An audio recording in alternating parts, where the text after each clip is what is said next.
वहीं रवि किशन और निधि बिष्ट की एक कॉमेडी वेब सीरीज रिलीज होने वाली है। इस वेब सीरीज का नाम मामला लीगल है। इसमें अदालत परिसर और कोर्ट के अंदर वकीलों की जिंदगी को दिखाया गया है। 1 मार्च को रिलीज होने वाली ये वेब सीरीज आपको हंसा कर लोटपोट कर देगी। जेएनटी ने इस वेब सीरीज से जुड़ी स्टारकास्ट से खास बातचीत की, सुनिए। नमस्कार, गुड न्यूज टुडे में स्वागत है आप सभी का। मैं हूं आपके साथ शगुफ्ता साहिल देवदी। कहते हैं ना कि लाइफ ना एक रोलर कोस्टर राइड की तरह है। बहुत सारे ड्रामा आपको देखने को मिलते हैं, लेकिन इन ड्रामा से अगर आप बोर हो गए ना तो कुछ एंटरटेनिंग, मैंने सोचा कुछ एंटरटेनमेंट आपका कर दिया जाए, तो इसलिए मैंने जिम्मा लिया, आपके लिए लेकर आई हूं मामला गड़बड़ है की star cast. It's full of drama, it's entertaining drama, और क्या कुछ होने वाला है वो मैं नहीं बताऊंगी, वो स्टारकास्ट बताएगी। हमारे साथ है Ravi Kishan, the protagonist of the web series. बहुत बहुत स्वागत है आपका। शगुफ्ता जी कैसे हैं? मामला लीगल है के लिए आपने हम लोगों को आपके शो में बुलाया, उसके लिए थैंक यू सो मच जी। निधि है मेरे साथ और मेरे साथ राहुल है। और मुझे ये बताइए कि जब ये कॉन्सेप्ट आपके पास आया, जब अप्रोच किया गया, आपका पहला रिएक्शन क्या था? मामला सच में लीगल है या मामला गड़बड़ है? You're right.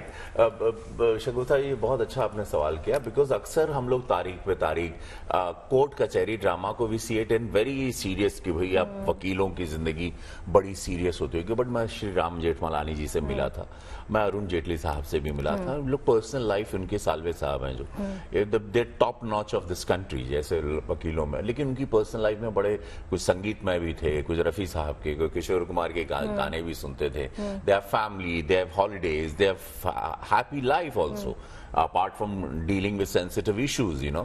तो हम लोगों को लगता था नहीं काला कोट पहन लिए, अब भाई अब तो एकदम ये सीरियस टाइप होगा या तो कुछ गलत। यहाँ पर बहुत अच्छा नेटफ्लिक्स ओरिजिनल ने ये शो प्रेजेंट किया है, जिसको समीर जी इसको प्रोड्यूस किए हैं, राहुल पांडे ने इनको डायरेक्ट किया, वेब और हमारे सौरभ ने इनको लिखा है। तो ये लोगों ने कि लाइट अ पिक्चर कैंपस में क्या होता है, इनकी जिंदगी में क्या होता है, कैसे लोग जुगाड़ करते हैं, कैसे इनके अंतर्द्वंद, कैसे इनकी इनर फाइट्स होती है, कैसे वहां कुर्सियों की भी लड़ाई होती है, कैसे कैंपस की एक लड़ाई है, उनकी गलियारों की, उनके वॉशरूम की, उनके बाथरूम की, उनके कॉरिडोर्स की, लॉयर्स सोचते क्या है, लॉयर्स रहते क्या है, उनके इमोशंस क्या है, उनके घर के इश्यूज को भी वो कैरी फॉरवर्ड करते हैं। सो उसमें मतलब ये इस तरह की स्क्रिप्ट मुझे इतने साल के करियर में कभी नहीं आई थी, तो मैंने तुरंत इसको हाँ कहा।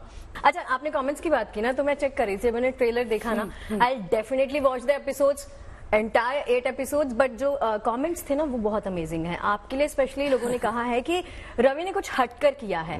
हम उनको पॉलिटिशियन के तौर पर भी देखते हैं, लेकिन ये जो तड़का आपने कॉमेडी का इसमें लगाया है ना वो बहुत अलग है। और ऐसे टाइम में जब स्ट्रेस बहुत ज्यादा है हमारी जिंदगियों में, तो ऐसे टाइम पे ऐसे हल्का फुल्का कुछ ऑडियंस को परोसना is a very good effort. जी लोग हंसना भूल गए। दिक्कत क्या है, आप मेहनत करिए, मैं भी करता हूँ, सब लोग मेहनत करते हैं, आप भी इतना मेहनत करती, लेकिन कहीं हंसना बहुत जरूरी है, खुश रहना बहुत जरूरी। स्ट्रेस सबको है। मैं गोरखपुर की सीट संभाल रहा हूँ, इतनी सेंसिटिव सीट है, पार्लियामेंट भी अटेंड करता हूँ, घर भी है, परिवार भी है, बच्चे भी है, माँ भी है, जिंदगी के बहुत सारे धूम धड़ाके हैं मेरी लाइफ में। उसमें ईमानदारी से टॉप 10 पार्लियामेंट्रियन भी बना, मैं सवाल पार्लियामेंट अटेंड भी करता हूँ, कॉन्स्टिट्यूंसी में रहता हूँ। लेकिन ये करते हुए ये मैं बताना चाहता हूँ कि आप एक सिनेमा मेरी पहचान है और आप लोगों की जिंदगी में हंसना बहुत जरूरी है। कभी आप मुझे कपिल के शो में भी देखते हैं तो देश मुझसे बड़ा आनंद भी लेता है, और वो देश वही मुझसे उम्मीद करता है कि रवि किशन आएंगे, आनंद देंगे, पूरा रस देंगे। Nidhi, how is your experience of this web series? कैसा लगा? मतलब मैंने ऑनेस्टली जब ट्रेलर देखा ना, ट्रेलर देख के मैं थोड़ा सा लोटपोट तो हो गई, हंसते हंसते पेट दर्द जरूर करने लगा। आई एम श्योर कि जब पूरी की पूरी वेब सीरीज में देख लूंगी तो वही रिएक्शन मिलेगा जो मुझे ट्रेलर देख के मिला है। बिल्कुल। और अब हम यहाँ गुड न्यूज के मंच पर हैं शगुफ्ता जी, तो जैसा कि रवि सर ने भी बताया कि ये डिस्ट्रिक्ट कोर्ट पटपरगंज में कहानी रची गई है, और मैं इसमें एक वकील का किरदार निभा रही हूँ, सुजाता नेगी, जो कि फॉयर में बैठती है। मतलब आपने देखा है कुछ वकील चेम्बर्स में बैठते हैं, कुछ हैं जो जब आप कोर्ट प्रीमाइसेस में घुस रहे होते हैं तो वहीं से आपको मिलने नहीं लग जाते कि रेंट एग्रीमेंट कराना है, ये कराना है। तो ये वो वाली वकील है। अच्छा। जिसकी जुगाड़ू है, लीगल नॉलेज इतनी ज्यादा नहीं है, तो कुछ आता है वहां पे उस डिपार्टमेंट में, और बहुत कुछ है जो नहीं आता है। तो जो बहुत कुछ नहीं आता है उसको ये नेटवर्किंग से, बड़े लोगों से कनेक्शन है, तो काम तो बनाना आता है अपना। तो एक्सपीरियंस बहुत अच्छा रहा। पोशंपा पिक्चर्स जो कि जिनका प्रोडक्शन है ये समीर सक्सेना, विश्वपति सरकार, अमित गोलानी, सौरभ खन्ना, इनके साथ बहुत पहले से काम करती आई हूँ मैं, तो मेरे लिए तो मतलब मैंने रणजी भी यहीं खेली है और अब शायद ये बड़े वर्ल्ड कप में मैच खेलने जैसा है क्योंकि नेटफ्लिक्स का शो है।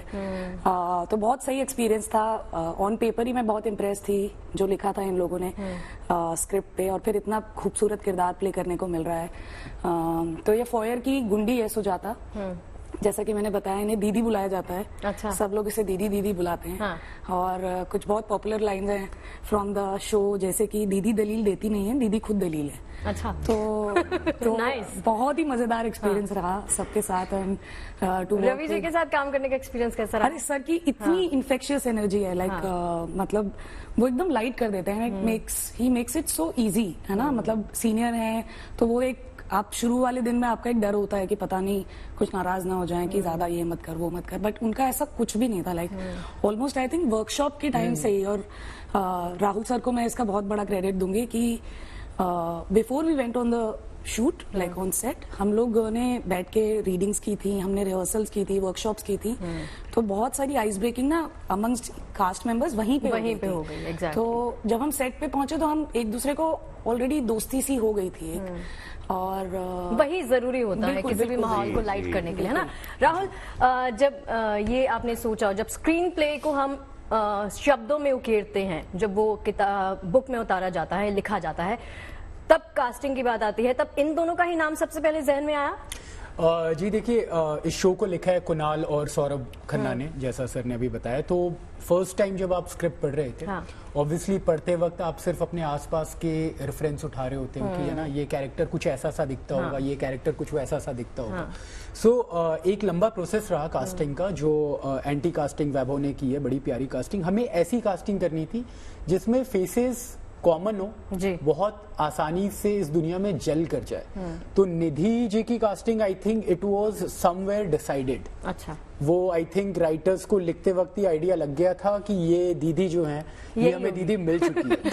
हमारे लिए त्यागी ढूंढना थोड़ा मुश्किल था, लेकिन त्यागी फिर कौन हो सकता है रवि सर के अलावा, जो जनता से इतनी इजीली घुल मिल जाते हैं कि उस दुनिया के लगते हैं। तो वही था कि रवि जी को एक नए अवतार में मैं लाना चाहता था, एक नए लुक के साथ, एक नए मिजाज में। और मुझे हमेशा से ऐसा लगता था, मैंने इनका जितना भी काम देखा है, कि एक फन शो में ये बहुत ही सही एलिमेंट्स ऐड कर सकते हैं। क्योंकि ज्यादातर अभी रिसेंटली स्पेशली हमने इन्हें थोड़े हार्डकोर रोल्स में देखा है, गन लेकर आ जाते हैं ये।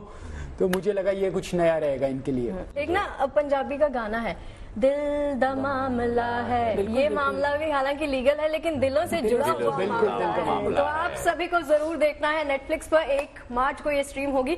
तो मैंने जो कहना था वो मैंने कह दिया, इन्होंने आपको बता दिया कि आपके पास बहुत सारे रीजंस हैं क्यों स्ट्रीम होगी और क्यों देखना है। जरूर देखिएगा क्योंकि मैं मिस नहीं करने वाली हूँ।